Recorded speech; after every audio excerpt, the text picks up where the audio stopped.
Good morning বন্ধুরা, আমার পরিবারে তোমাদের সবাইকে স্বাগত জানাই। ভিডিওর সূচনা করলাম আমার গাছের বেলি ফুল দিয়ে। তারপরে মাঠে গিয়েছিলাম, মাঠে স্যার এসেছেন, বক্তব্য রাখলেন। একটা কথা, যে কথাটা আমি আমার ভিডিওর শেষের দিকে বলে থাকি, এটা আমি তোমাদেরকে ভিডিও শুরুর দিকেই বলছি আজকে প্রথমবার, যে তোমরা যারা যারা দেখছো আমাকে, তারা আমার পুরো ভিডিওটা দেখো। আমার চ্যানেলের ভিডিওটা তোমরা অনেকেই হয়তো পুরোটা দেখছো না। আমি তো বলতে গেলে এখনো শিখছি, ব্লগিং চ্যানেলে আমি নতুন বলাই চলে। তো ডেইলি লাইফস্টাইলের আমি ব্লগ দেওয়ার চেষ্টা করছি। আমি সবসময় সব কিছু হয়তো তোমাদেরকে দেখাতে পারছি না, আমি পার্টে পার্টে দেখানোর চেষ্টা করছি। কারণ একটু নিত্য নতুন যদি ভিডিও আসে তাহলে সেটা আমাদের সবাইকারই ভালো লাগে। আমিও যদি নতুন কিছু আনতে পারি, আমারও যেরকম ভালো লাগবে, তোমাদের দেখতেও ভালো লাগবে। তো সেই চেষ্টা নিয়েই আমার এই ব্লগিং চ্যানেল খোলা, ডেইলি লাইফস্টাইলের ব্লগ দেয়া। তো ডেইলি লাইফস্টাইলে আমি যেরকম সকালবেলায় উঠছি, সকালবেলায় উঠে কি করছি, সেটা পার্টে পার্টে পার্টে পার্টে দেখানোর চেষ্টা করছি। আগের দিন আমি আমার মায়ের হাতের একটা রান্না তোমাদের দেখানোর চেষ্টা করেছি। তো আমি ডেইলি লাইফে কি করছি, এটা আমি স্বল্প দৈর্ঘ্যের মধ্যে পার্টে পার্টে তোমাদের কাছে নিয়ে চলে আসার চেষ্টা করছি। তোমরা কিন্তু এতে অসন্তুষ্ট হয়েও না, কারণ দেখো, আমি যে সব জায়গায় যাচ্ছি, সব জায়গায় গিয়ে যে ভিডিও করব, সব জায়গায় সমস্ত মানুষজন কিন্তু এই যে যেরকম আমরা সোশ্যাল মিডিয়ায় আসছি, ইউটিউবটা একটা প্ল্যাটফর্ম সবার কাছে পৌঁছে যাওয়ার। সেই প্ল্যাটফর্মে সবাই মানে মুখ দেখাতে চায় না, অনেকেই ইতস্তত বোধ করে, অনেকেই হয়তো বাড়ি থেকেই বারণ করে যে না, ক্যামেরার সামনে আসতে হবে না, বা তারাই চায় না ক্যামেরার সামনে আসতে।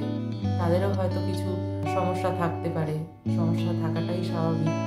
সবার পরিস্থিতি এক রকম না, সেহেতু আমরা বলতে পারি না যে সবাই আমাদের এই প্ল্যাটফর্মে আসবে।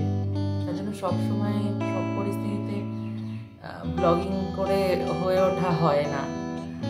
তো তোমরা কিছু মনে করো না, আমি এই যে পার্টে পার্টে নিয়ে আসছি, সংক্ষিপ্ত পার্টে পার্টে নিয়ে আসছি। আমার ফোনেরও একটু সমস্যা রয়েছে, যার কারণেই আমাকে এই স্বল্প দৈর্ঘ্যের মধ্যে ভিডিওগুলো করতে হচ্ছে।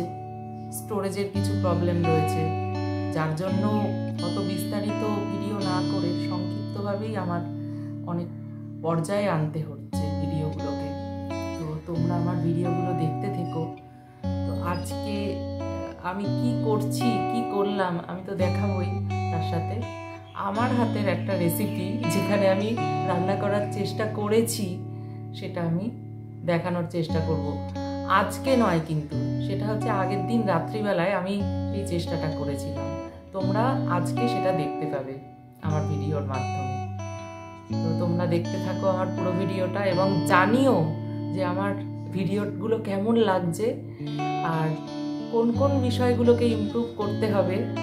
সমস্ত কিছুই দোষ ত্রুটি জানিও, কারণ আমার পিঠ তো আমি নিজে দেখতে পাচ্ছি না।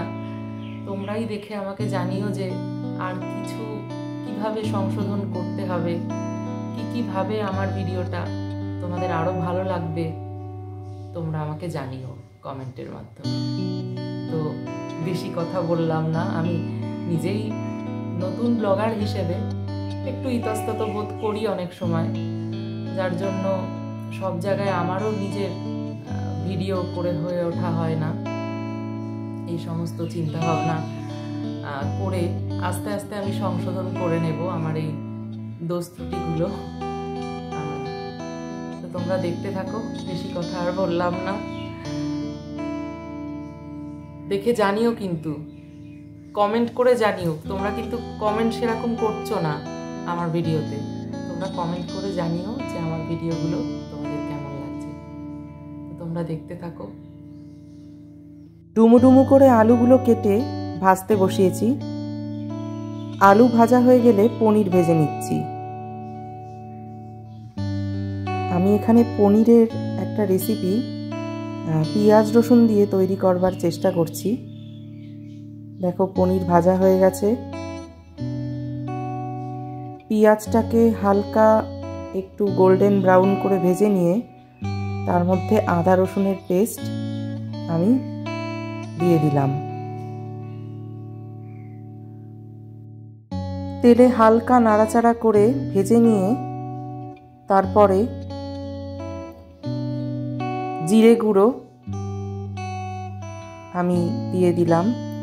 আমি যেহেতু ক্যামেরা করছিলাম সেহেতু মাও একটু সহযোগিতা করছে।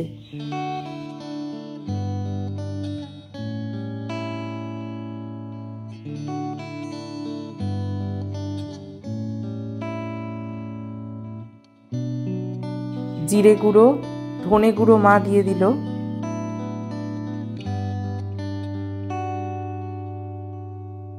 তারপর আস্তে আস্তে লঙ্কার গুঁড়ো।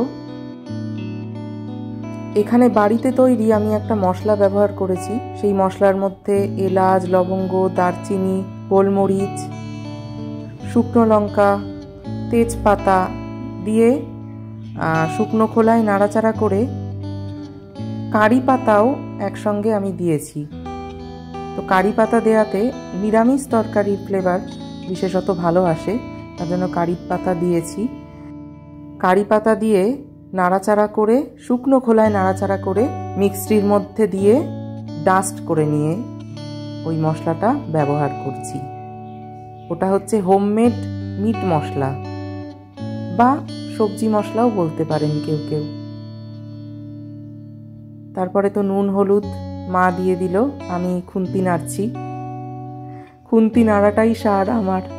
মা কিন্তু সমস্ত কিছু আলু টালু কেটে দিয়েছে। তারপরে মা চিনি দিয়ে দিল রান্নায়। আমি যেহেতু এক হাতে ক্যামেরা করছি, তারপরে সস দিয়ে দিলাম।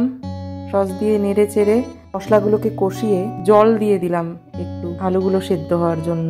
এইভাবে 20 মিনিট ঢাকা চাপা দিয়ে রান্না করে একদম জল শুকিয়ে আমি নামিয়ে নিলাম। তোমরা চাইলে ঝোলও করে নিতে পারো। তারপরে অবশ্য আমি একটু জল দিয়েছি। আমি পনিরের এই তরকারিটা পরোটা দিয়ে খাওয়ার জন্য একটু গামাখা ভাবে রান্না করেছি। পরে আমি জল মিশিয়ে নিয়েছি ভাত দিয়ে খাওয়ার জন্য। আমি পনিরের এই রান্নায় রসুন পেঁয়াজ ব্যবহার করেছি, কারণ রসুন পেঁয়াজ ব্যবহার করলে রসুন পেঁয়াজের একটা ফ্লেভার সেটা পনিরের মধ্যে খুব সুন্দরভাবে ঢুকে যায় এবং পনিরের স্বাদটাও বেড়ে যায়। তোমরা চাইলে নিরামিষভাবেও করতে পারো। তো দেখো আমার মা পরোটা তৈরি করছে ময়দা দিয়ে। ময়দার মধ্যে একটু কালো জিরেও দিয়েছে ফোড়ন। তো ভেজে নিচ্ছে পরোটাগুলো। আর অবশিষ্ট যে ডোটা ছিল সেই ডো দিয়ে মা নিমকি তৈরি করে নিয়েছে। চায়ের সাথে অনেক সময় নিমকি খেলে ভালো লাগে, খেতে মুখরোচক লাগে। শেষে অম্বল গ্যাসও হয়, তাও সেটা মানিয়ে নিতে হয়। সকালবেলায় টিভি খুলেই একটা খুবই খারাপ খবর দেখতে পেলাম, কাঞ্চনজঙ্ঘা এক্সপ্রেস দুর্ঘটনার। আমি খুবই শোকাহত এবং যারা সেই দুর্ঘটনায় প্রাণ হারিয়েছেন তাদের পরিবারকে যে আমি কী বলে সমবেদনা জানাবো তার কোনো ভাষা আমার জানা নেই। সমবেদনা জানানো যায় না। কোনো কিছুর বিনিময়ে সেই মানুষটার অভাব পূরণ করা যায় না। তো মনটা খুবই খারাপ হলো নিউজটা দেখার পর। সবাই সুস্থ থেকো। দেখা হবে পরের ব্লগে।